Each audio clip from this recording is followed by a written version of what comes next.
When you work in a firehouse 7 blocks from the 2 tallest buildings in New York, you get to know every step, every staircase, every story. Morning, Jim. Couldn't get too close to that razor blade. I'm James Hamlin. I've been a New York City firefighter for 9 years at Ladder 1 downtown.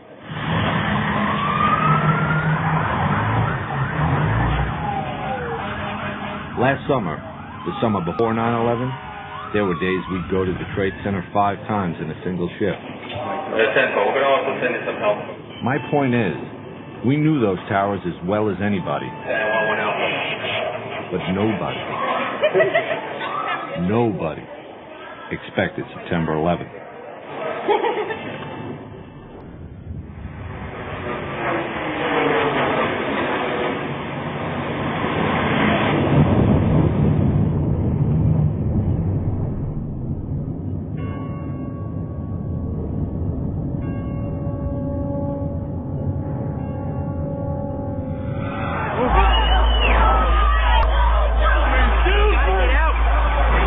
Go to the Trade Center.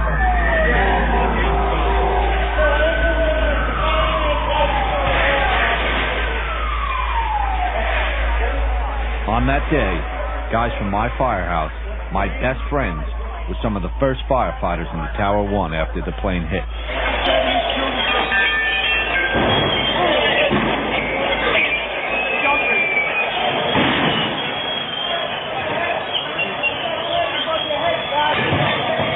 What they did that day, what everyone there did, was remarkable. And almost as remarkable, it was captured on videotape, inside the tower, beginning to end.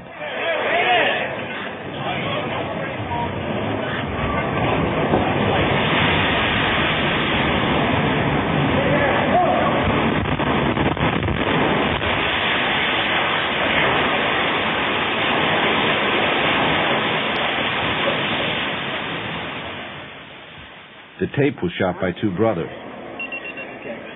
Jules and Gideon O'Day. Holy shit. They're documentary filmmakers and old friends of mine. I don't know. They always say there is always a witness for history, I guess. That day we were chosen to be the witness.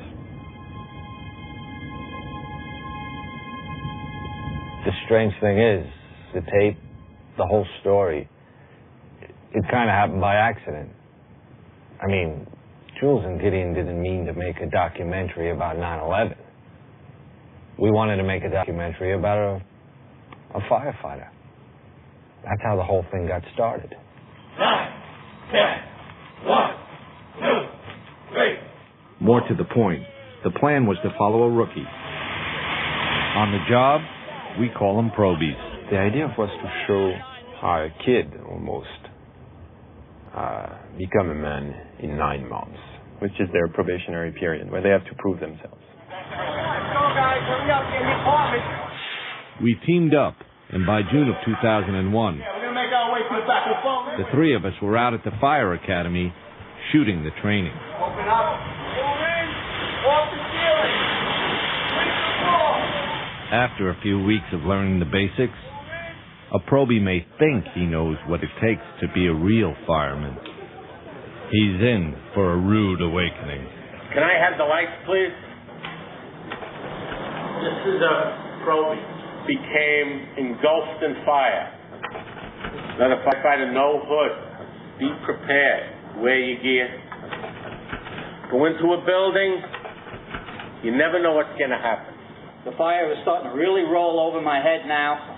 The force of it knocked me down, knocked my helmet off, and my hands were gone. I take 3 steps into the apartment, and the floor gave way, and we all went. And I'm trying to get my body off the ground now because I'm laying in boiling water. My right leg was paralyzed for 6 months. This job is no joke. When you get out there, it's the real world. Don't be no hot dog show-off jerk. Pay attention to the senior men and do what you're told. Stay low. Stay low. Toward the end of the initial training, we began looking for one out of the 99 new probies to follow. My name's Paul Denver. John Carroll. Antonios Benetatos.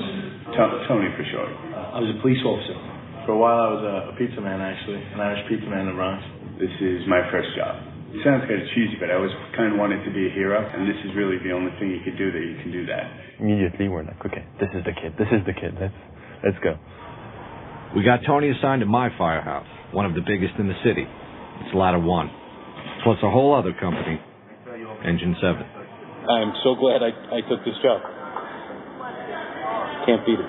My wife, sometimes she gets like so frustrated at me because I'm so happy to come to work, you know, and she gets up in the morning, she's like, oh, I gotta go to work again. Meanwhile, I'm up 5:30 in the morning, and I'm like, honey, I'm going to work. What you don't actually wear that. That's what it's for. They are the greatest, incredible guys. They're guys who fought some of the worst fires you can imagine. What's up with that shirt? What's the matter? Soon, they'd face the unthinkable. Question was, would Tony be ready? I'm terrified.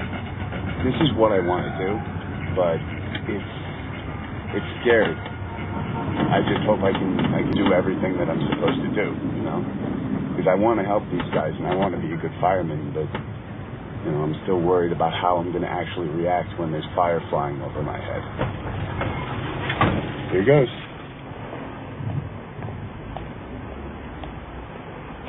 What's your first name? Tony. Oh. You know you come in on Thursday, right? Thursday? I wasn't sure of that. Thursday night. I am not, sir. Do you need to sit down? Thank You want you. to stop calling me sir? I'm a little bit nervous. All right. What am I supposed to do when I come in the morning? Anything I should know? Be on time. I want to make sure I do everything I'm supposed to do. Thing is, when you're a probie, what you're supposed to do We got to do the sheets. We change the sheets in the mornings. is pretty much everything. More news and traffic coming up. It's 6:22.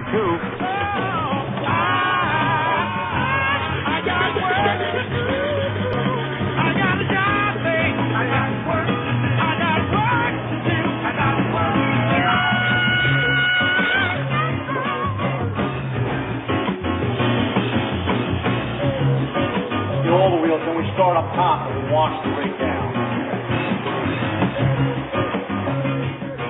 Probie rules. Probie always gets in the sink. Probie does not go in the TV rooms, ever. Probie makes sure there's always hot coffee in the morning. You have an iron at home? Actually, I do not, sir. You don't? No. Probie in a lot of trouble? Hey, Joe. I think I'm doing decently. You know, I'm still waiting for a fire. That's all. Just waiting for a fire. And I think that'll you know, make a pretty big difference. Engine, ladder.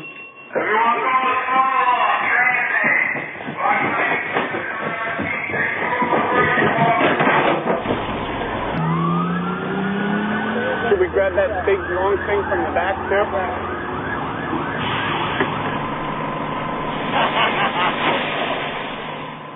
Thing is, guys say there's two kinds of probes.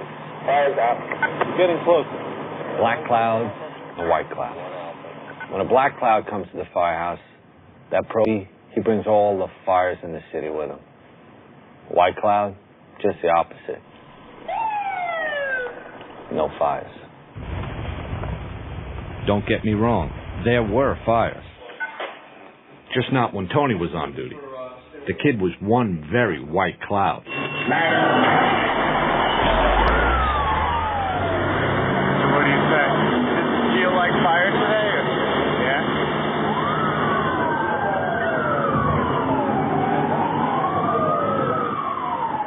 Okay, so we got a suspicious fire. Do we have any smoke condition at all?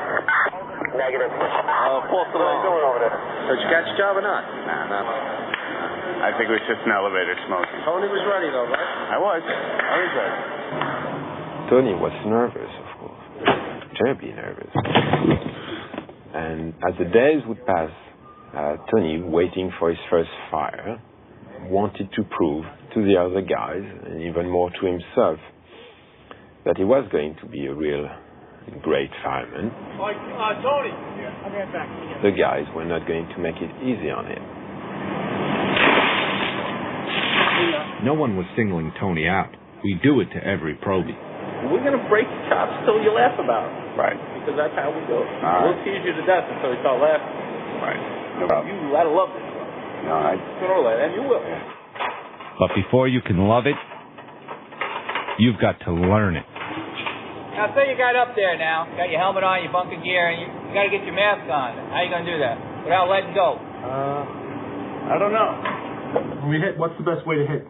on one knee. Hit.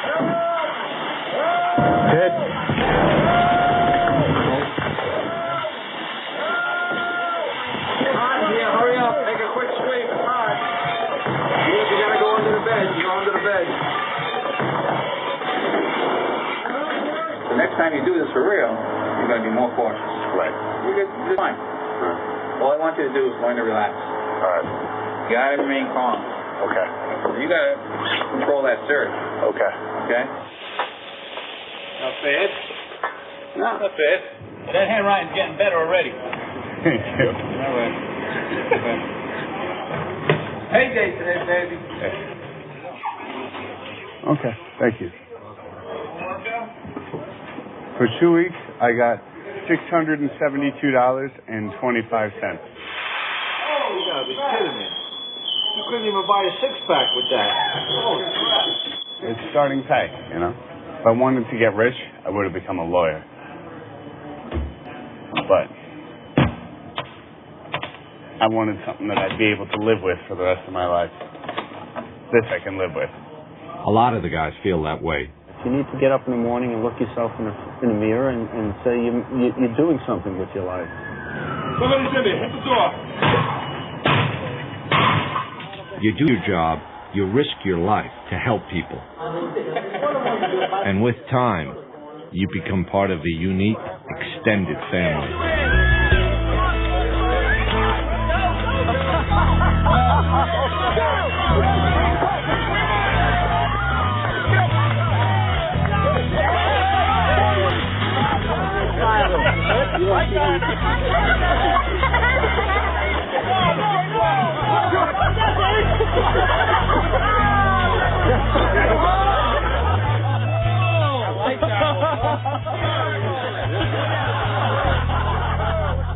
We do a lot of things with our families together.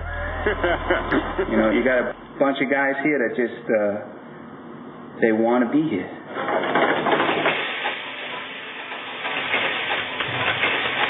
Just making some onions and mushrooms for the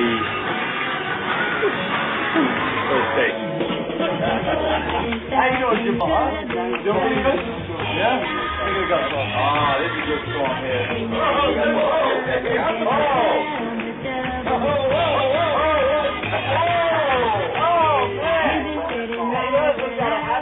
Tell me one other job where everyone sits down to dinner together every night. Now, Steve, you got to be tired now. Let me help you, Steve, because I think I'm the only guy that helps you in this firehouse.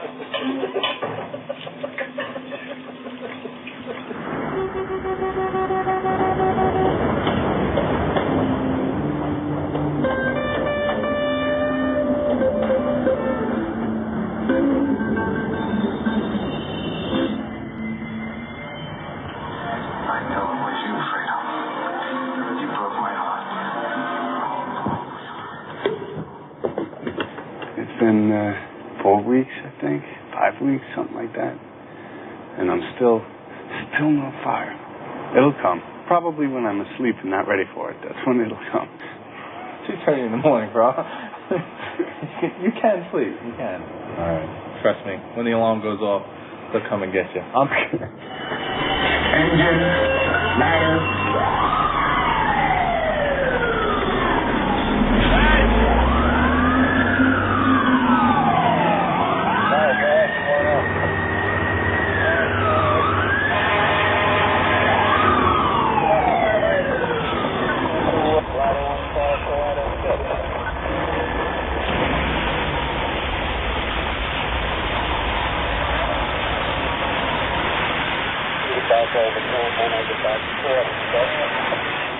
Look out, Stan! I got the spray water. It's getting closer. There you are, Tony. Look, your first fire. And it was a car fire, no less. That's all right. My first fire was a garbage can fire on West Broadway in Franklin. Listen, Tony was getting closer. But for the record, that was some flame. It wasn't a real fire. Hey, Chief, come see his first fire. If they're all like that, it's going to be a fun 20 years. We had a fire over here. Here's the fire. See? Stretch the line, put out the stakes. By the end of August, we knew that we had a great cooking show, and there were no fires. Waiting for a job. That was a very big concern. But every time we would talk with some of the senior guys, they always told us, well, be careful what you wish for.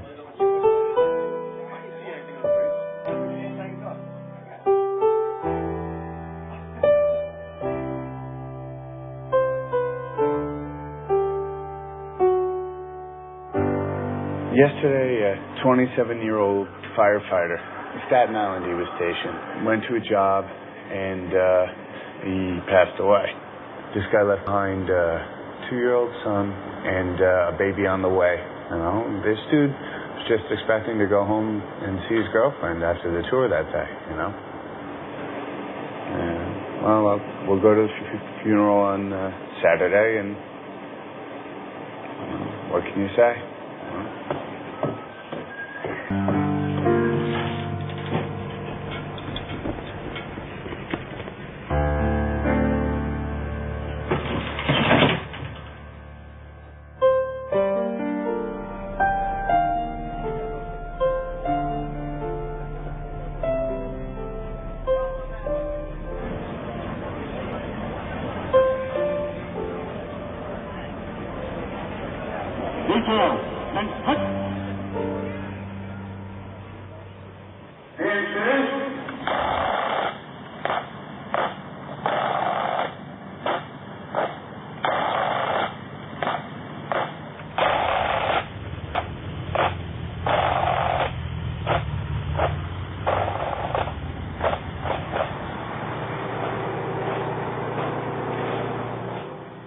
I look back to last summer, and it doesn't just seem like a different time. It seems like a different world. At the time, we didn't think there could be anything worse than losing a single firefighter. And looking back, we were kind of innocent, especially Tony. A bunch of the guys were talking about what different parts usually get them at the funeral. When the coffin went past, that was a little rough. I don't know. I hope it's my last one.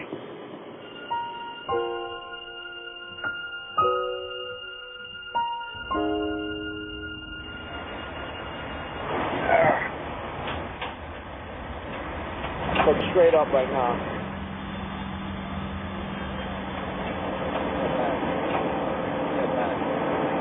A lot of things going on at all times, you know.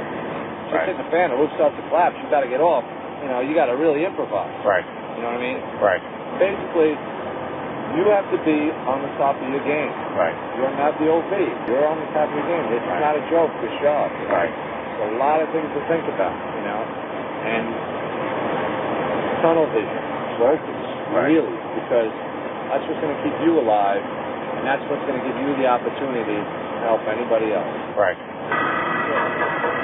Right. You ready to go down? Fire or no fire, Tony had learned a lot that summer. Get him over the roof, make sure he gets down. Sure, he had a ways to go, but we'd teach him. Far as we knew, there was plenty of time. A few days later, Jules cooked a French dinner for the guys. At least he tried to. Decided to cook leg of lamb, which I told him for a long time was one of my specialties. I think he cooked one, and we really needed at least 5. Where's Frenchie? A couple more meals like this, we'll be able to share it. All right, I got a small piece, so what? Only my mistake. He stayed up late, just telling jokes and busting chops. This is it. That's all that's left. This is the best part of the meat. Even though the guys were making fun of us because we didn't cook enough, we're all having a great time. We're getting accepted. Touchdown! Oh. You were just shaking it in the head. I don't know. We all joked all night long. It was really a great night. Little did we know. It was the night of September 10th.